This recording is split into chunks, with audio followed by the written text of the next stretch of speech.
Hi, this is James from Tabletop Gaming Guild, and today we're going to take a look at Founders of Teotihuacan. This is published by Board and Dice Games, and it is a 1 to 4 player game. You're architects trying to build your best temple and score the most points throughout the game. Person at the end of 3 or 4 rounds with the most points is the winner. Let's go ahead down the table. I'll give you a general overview really quick of how the game plays, and we'll come back and I'll give you my final thoughts.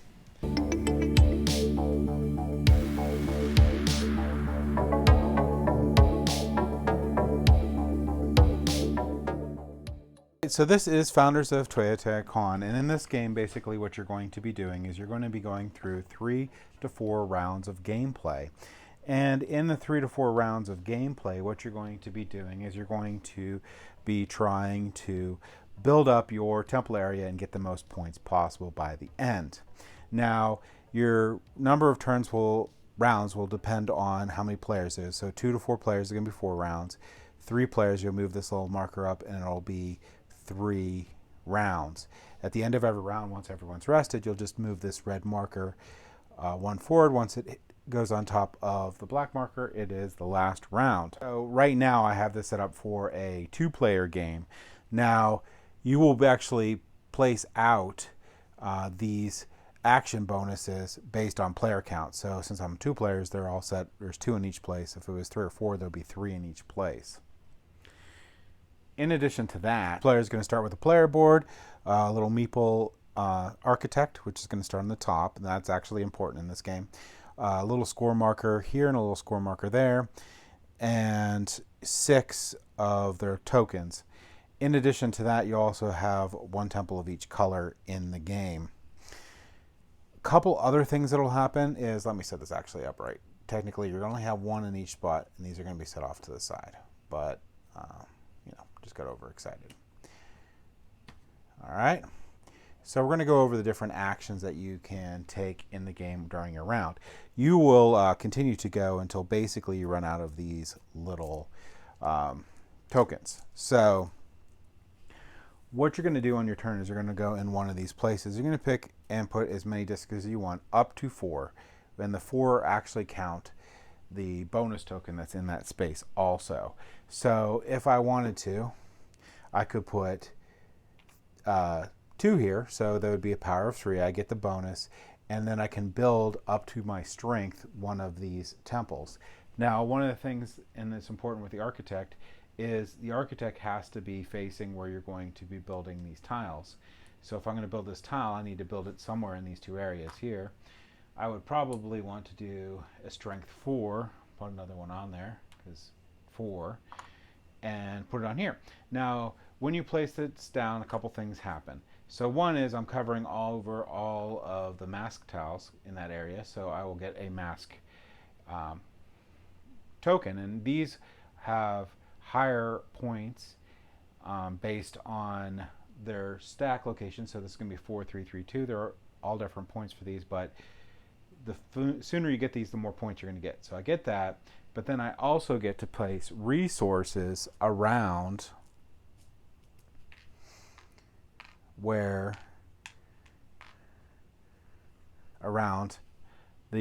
building I just made. So if I would build an adjacent building and a resource would be put down, it would actually get crushed and the new resource would go there. I can't build over top of this building for the rest of the game, and so on and so forth. But one of the goals that I want to do during the game is you get a lot of points from matching temples to the color that they're built adjacent to. So one of the things I'm going to be looking for, and it's a different action in the game, is I can want to basically make those as many of the same colors, near as many as the temple colors as possible. So when I get in here, I can do the build action, or I can do these actions down on the bottom here. These actions down here actually will let me circumvent the architect's reach. So I can do these different things down here and not have to worry about where my architect is located. Okay, so this space down here basically is going to let me produce resources. Now, when you place down in your buildings, you're going to get the resources, but you also want to produce them during the game because you're going to be spending them at different points.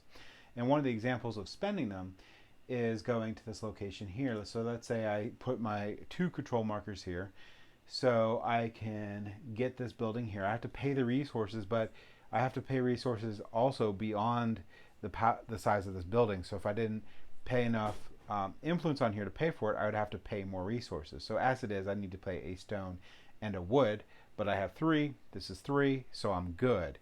So I can place this in within the architect's reach, which is up here, and cover some stuff up. And then I would also,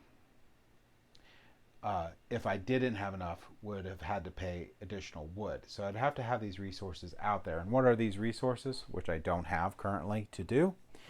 They are going to be gold, wood, stone, and these, you're going to get the resources for these ones, and you're going to spend them on these ones. You'll also do the same for these. They're going to be flipped over. You're going to have one here, here. Let's put this to the right side. So get these up. So this will be set up at the beginning of the game. They'll be available. I didn't do it. So, oh, all right.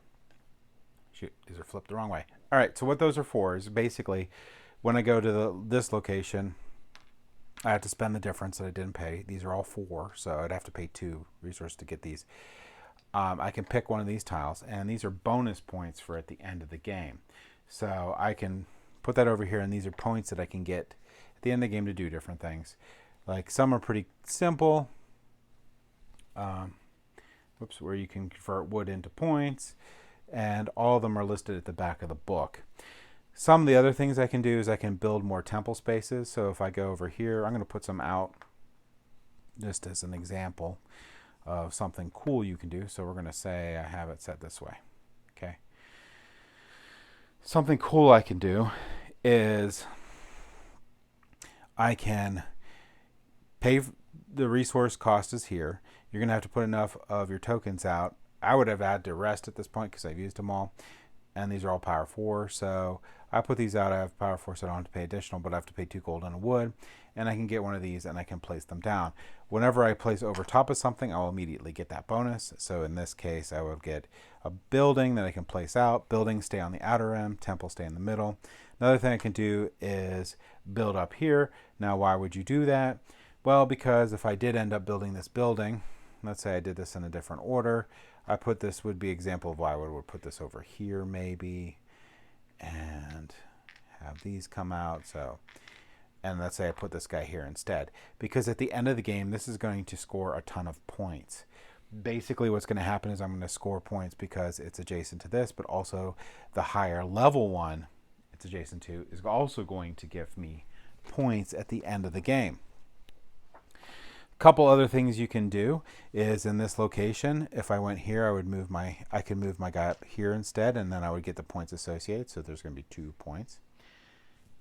And this bottom place here, I can choose a worship tile and resolve its effects, which is generally getting points, and they have prerequisites and all sorts of fun things that you can do with those.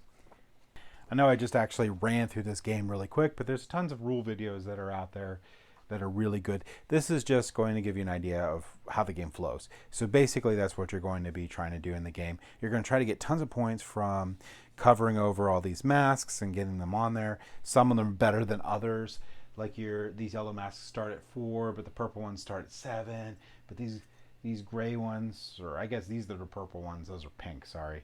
These purple ones here start at 9.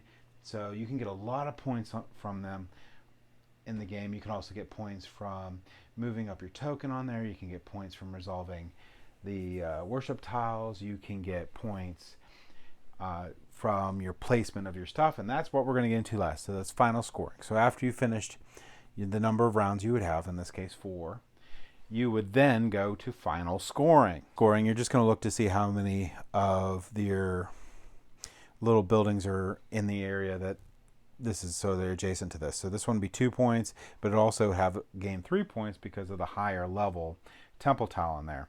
You're going to score those all up and add them to your existing score. But that, in a very quick nutshell, is Founders of Teotihuacan. Let's go ahead back up to the table here, and I'll give you my final thoughts on this game.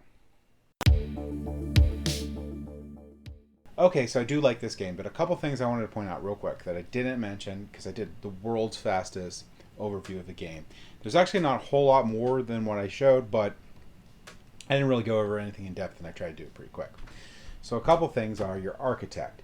Your architect will actually move to the other side of your, or to the next corner of your board at the end of every round. So that will now be the new area that is in the architect's reach. I didn't mention that.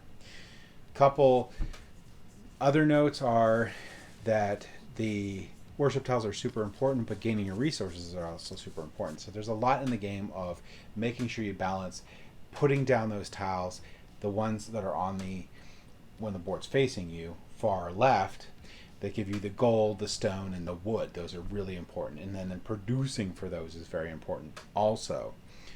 And then, so you can translate them into your scoring tiles, your green, your blue, and your orange, that go along with the green, the blue, and the orange temple tiles that you can build, and you score points every time you put down temple tiles.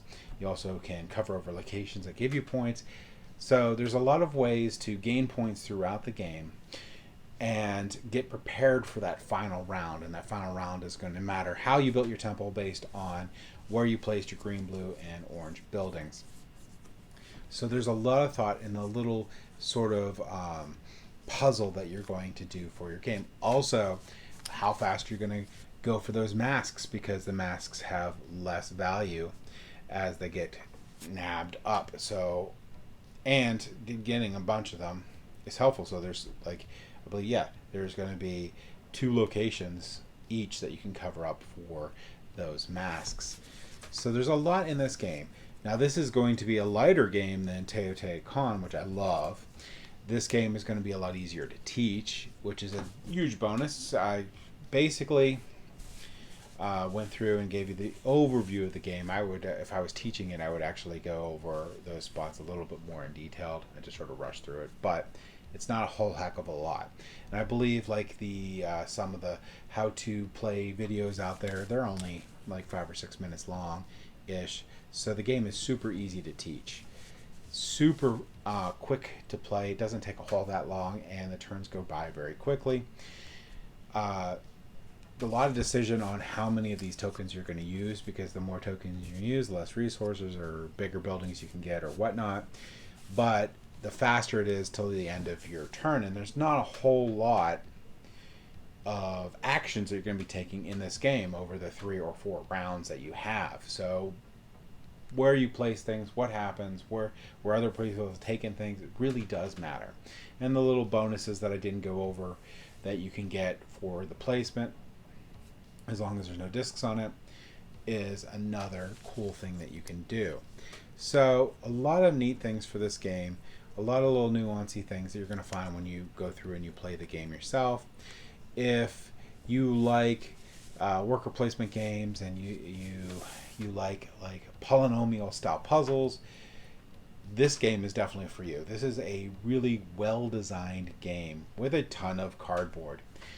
And replayability in the game is definitely going to be in how the other players do their actions, because it does matter where they place their discs, how that benefits you or doesn't benefit you. You do have that max of 4 discs, which includes the bonus disc on any of the locations. How fast people get their masks. If people are running to get the purple masks, which are worth the most, maybe you want to sort of change your gameplay to get those purple masks first. If no one's trying to get those purple masks, well, maybe you want to take your time and use some other strategies and then jump at that at a different time before them or whatnot. So a lot of the replayability, like I said, is in what the different players do. This game also has a solo mode in it that is pretty well in depth. It's about a 4 or 5 page instruction manual that's in the game. So they took a lot of time and thought in that. So overall, I love board and dice games. They're great production quality. They put a lot of thought in their games, and there's a lot of solid design choices in this game. So I do highly recommend it if you like worker placement, polynomial style puzzles, any of that stuff. So that's my thoughts on Founders of Teotihuacan. Thank you for watching.